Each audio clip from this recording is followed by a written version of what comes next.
Um corpo atravessa o deserto quando cada passo já parece uma recusa da razão.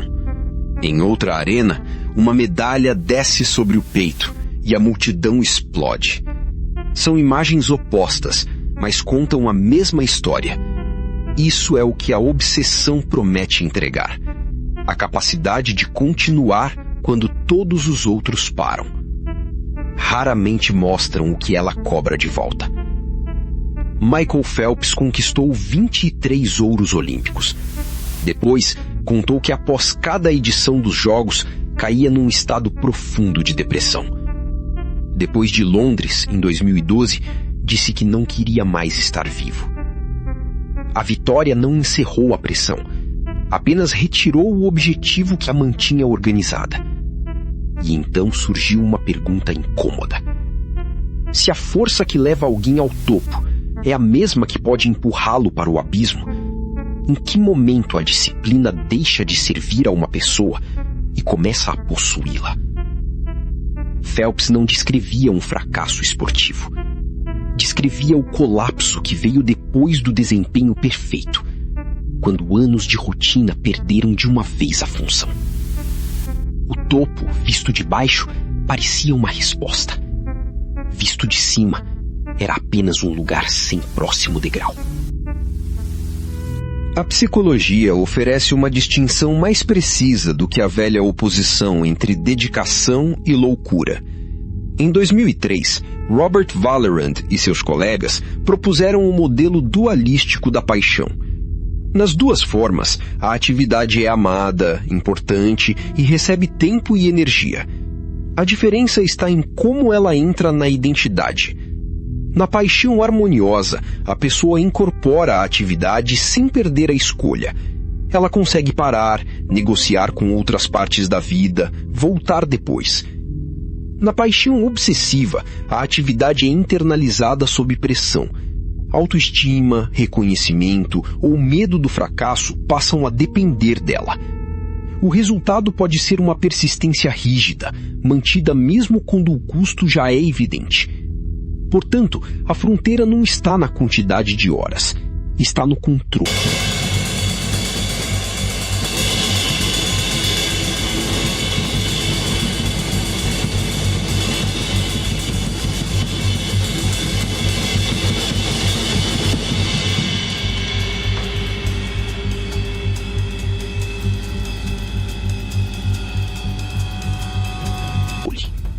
A pergunta decisiva não é quanto você deseja uma coisa, é se ainda consegue escolher não fazê-la. A história preserva muitos nomes que atravessaram essa fronteira. O problema é que ela costuma celebrar a obra e cortar da moldura o corpo que pagou por ela. No estudo original, a paixão obsessiva se associou a emoções negativas e persistência rígida, a harmoniosa a uma adaptação mais saudável. Isso não transforma biografias em exames clínicos. O modelo não autoriza diagnosticar Michelangelo ou Tesla à distância. Ele serve como lente, e uma lente só é honesta quando também mostra seus limites.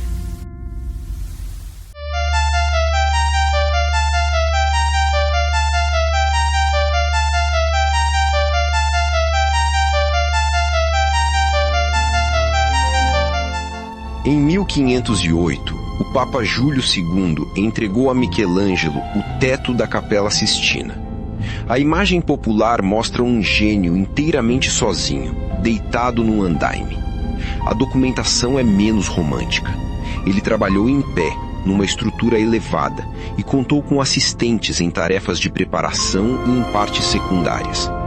Mas o esforço físico foi real. Num soneto enviado a Giovanni da Pistoia, por volta de 1509, Michelangelo descreveu o corpo deformado pelo trabalho. A barba apontando para o céu, a nuca dobrada sobre a coluna, o pincel pingando tinta sobre o rosto. E terminou com uma ironia amarga. Este lugar é ruim, e eu não sou pintor. 4 anos depois, o teto estava concluído.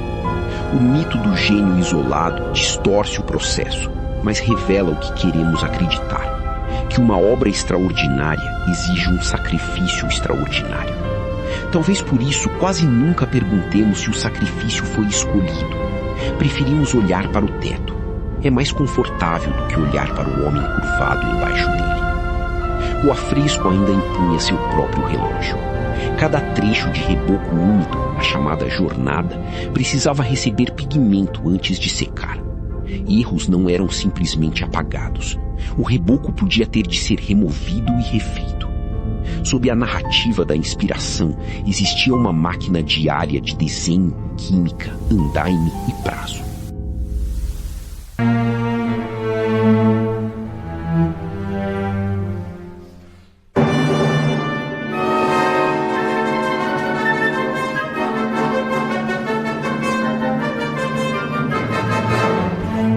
Beethoven enfrentou outro tipo de cerco. Sua audição começou a falhar antes dos 30 anos e se deteriorou durante décadas. No Testamento de Heiligenstadt, de 1802, escreveu sobre o isolamento e o desespero de esconder a surdez num ofício construído pelo som. Quando a Nona Sinfonia estreou em 1824, sua perda auditiva era severa. Há debate entre especialistas sobre quanto ainda conseguia ouvir. A imagem de uma surdez absolutamente total pode simplificar demais a evidência. O essencial, porém, permanece. Os cadernos de esboços mostram que ele testava, riscava, deslocava e reescrevia ideias musicais de forma incansável. A música não chegava pronta, era construída por revisão. Michelangelo registrou a torção do corpo.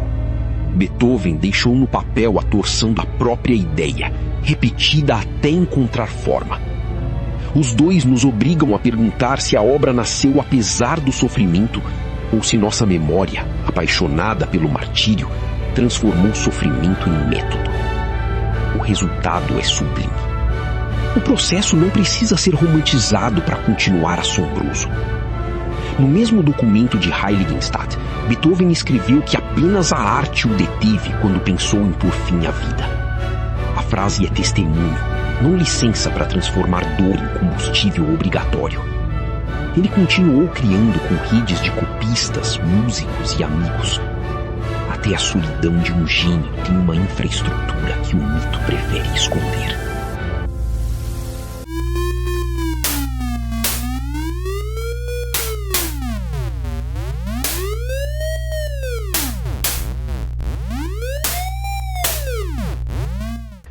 Nikola Tesla descreveu em sua autobiografia, Minhas Invenções, um método incomum. Ele visualizava uma máquina, colocava-a para funcionar na imaginação, observava o desgaste e só então construía o protótipo. Essa capacidade mental convivia com sintomas que hoje chamaríamos de compulsivos, embora diagnosticar uma pessoa morta seja irresponsável. Tesla teve papel decisivo no desenvolvimento do motor de indução e do sistema polifásico de corrente alternada. Mas a narrativa simples de um herói solitário contra Edison apaga engenheiros, empresários e uma disputa industrial muito maior. A obsessão também produz mitos sobre si mesma. Mais tarde, Tesla apostou o prestígio no laboratório de Wardenclyffe e em projetos de transmissão sem fio que perderam financiamento. Morreu em 1943, sozinho, num quarto do New Yorker Hotel. Um homem que ajudou a redesenhar a infraestrutura elétrica terminou cercado por dívidas, promessas e pombos que alimentava diariamente. O contraste não prova que genialidade leva à ruína. Prova algo menos confortável. Vencer uma batalha técnica não ensina ninguém a reconhecer a hora de abandonar a próxima. A corrente alternada não venceu por uma única mente. George Westinghouse comprou patentes de Tesla e muitos sistemas foram integrados à rede.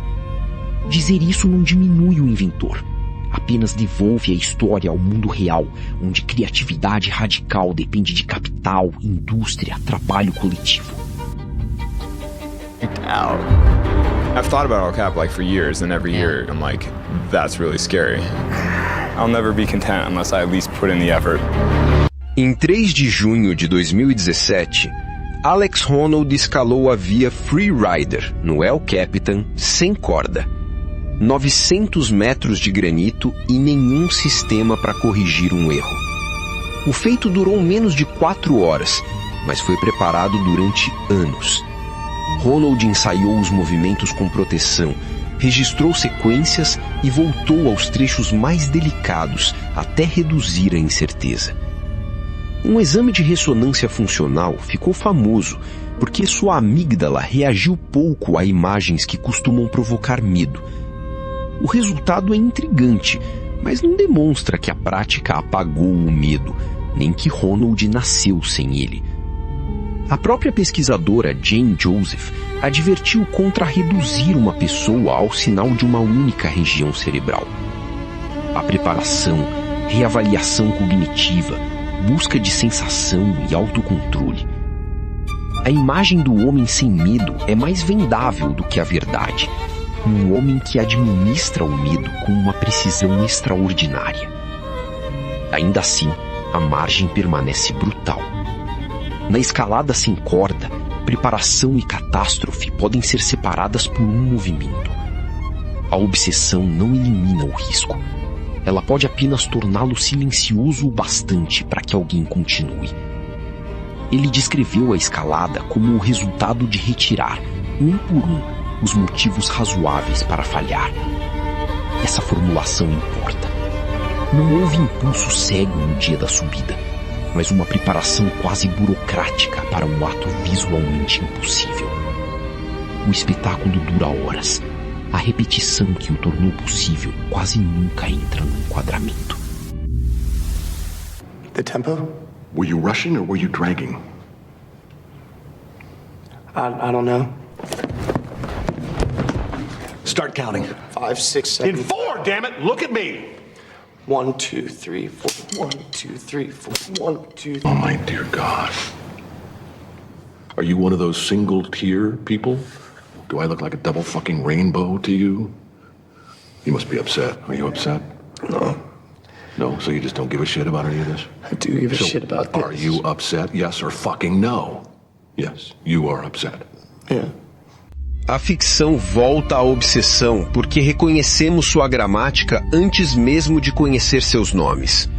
O capitão Ahab transforma uma baleia branca em explicação para toda a existência e arrasta a tripulação para a própria vingança.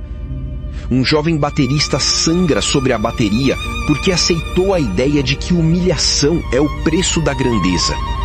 Salieri, no cinema, converte admiração em rancor diante de um talento que ameaça sua imagem de homem escolhido. Uma bailarina tenta controlar cada músculo até o corpo virar inimigo. Essas histórias não dizem apenas que querer demais é perigoso. Dizem que a obsessão estreita o mundo.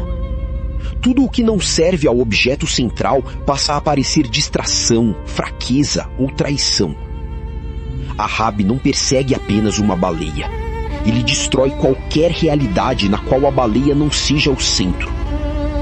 É por isso que a ficção funciona como espelho e não como fuga. O espectador talvez nunca tenha escalado uma montanha ou composto uma sinfonia, mas conhece o mecanismo íntimo de adiar o sono, ignorar alguém, medir o próprio valor por uma única tarefa e chamar essa perda de liberdade de compromisso. O cinema ainda acrescenta uma armadilha. Uma montagem de treinamento comprime anos em minutos e faz o custo parecer belo. Suor iluminado, música crescente, corte num instante da vitória. A vida não oferece essa edição. Ela mantém as horas vazias, os vínculos adiados e as consequências depois que a trilha termina. Nos 70 dias que passou em Alves-sur-Oise, Van Gogh produziu cerca de 70 pinturas, além de desenhos. Numa carta de junho de 1888, admitiu: "Às vezes trabalhei excessivamente depressa. É um defeito? Não consigo evitar." Mas reduzir sua vida ao clichê do artista louco seria outra violência. Suas cartas revelam método, leitura, planejamento e consciência aguda da doença. A mutilação da orelha ocorreu depois da crise de dezembro de 1888. Sua morte, em 1890, é geralmente tratada como suicídio, embora hipóteses alternativas tenham sido discutidas. A fonte exige cautela, justamente onde o mito pede certeza. No esporte, Phelps oferece uma evidência em primeira pessoa. Em 2018 disse: "Depois de cada Olimpíada, acho que caí num grande estado de depressão." O maior medalhista olímpico da história descobriu que conquistar o objetivo não respondia à pergunta que vinha depois: quem sou eu quando não estou perseguindo isso? Não é a derrota que aparece aqui, é a identidade ficando sem objeto. Em Van Gogh, produção intensa conviveu com doença, cuidado e reflexão. Uma coisa não explica sozinha a outra. Em Phelps, treinamento disciplinado conviveu com sofrimento psíquico. A medalha também não o explica sozinha. A honestidade está em resistir à causa única. Obsessão pode organizar uma vida e ao mesmo tempo torná-la perigosamente dependente de um só eixo.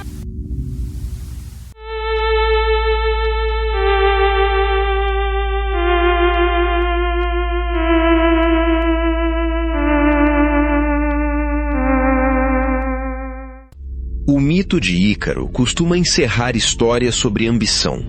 Dédalo avisa o filho para não voar baixo demais nem alto demais. Ícaro sobe, a cera cede e o mar recebe aquilo que parecia triunfo. Chamar isso de obsessão é uma leitura moderna, não o significado único do mito. Ainda assim, a imagem sobrevive porque condensa um terror antigo. A capacidade pode crescer mais rápido do que o julgamento. Aqui está a virada. A obsessão que constrói e a obsessão que destrói não são duas forças distintas. Muitas vezes são a mesma força observada em momentos diferentes. A persistência rígida pode terminar uma obra quando todos desistiriam. Pode também continuar exigindo sacrifícios depois de a obra já não justificar nenhum. Michelangelo sofreu enquanto produzia. Beethoven se isolou enquanto revisava. Tesla não recebeu do sucesso um mecanismo confiável para frear a próxima aposta. Phelps chegou ao pódio com a mesma identidade estreita que depois encontrou o vazio. Ninguém entra numa obsessão sabendo em qual ponto da curva está. E nenhuma medalha, teto, sinfonia ou invenção vem com um aviso dizendo que o preço máximo já foi alcançado. Por isso, o limite raramente aparece como um precipício. Ele chega em pequenas concessões. Uma noite, uma amizade, uma lesão ignorada, a promessa de descansar depois do próximo resultado. Quando o preço parece absurdo, ele já foi normalizado em parcelas. A pessoa não percebe uma travessia, percebe apenas que voltar agora parece mais doloroso do que continuar. Talvez a pergunta nunca tenha sido se vale a pena se obcecar por alguma coisa. Sem concentração extrema, parte do que admiramos talvez não existisse. Mas a admiração não é diagnóstico, e resultado não absolve processo. O modelo de Vallerand devolve uma medida menos espetacular e mais útil. Você escolhe a atividade ou sente que ela escolhe você? Ela ocupa um lugar na sua identidade ou expulsou todos os outros? Você consegue interrompê-la sem sentir que deixou de valer alguma coisa? Paixão harmoniosa não significa ausência de intensidade. Significa intensidade com liberdade. A cultura prefere a imagem do sacrifício porque ela transforma danos invisíveis em prova de autenticidade. Só que um corpo quebrado não torna uma obra mais verdadeira. Uma vida isolada não torna uma conquista mais pura. E continuar não é sempre coragem. Às vezes, coragem é suportar o silêncio que aparece quando você para. Então a pergunta real não é quanto você deseja aquilo que persegue. é o que já sacrificou para continuar perseguindo. E quando a próxima cobrança chegar, se ainda será você quem decidirá pagar. Talvez existam sinais antes da queda, quando o descanso produz culpa, quando crítica soa como ataque à identidade, quando pessoas viram obstáculos, quando toda a conquista perde valor assim que termina. Nenhum desses sinais prova, sozinho, uma obsessão. Juntos, porém, podem revelar que a atividade deixou de ampliar a vida e começou a substituí-la.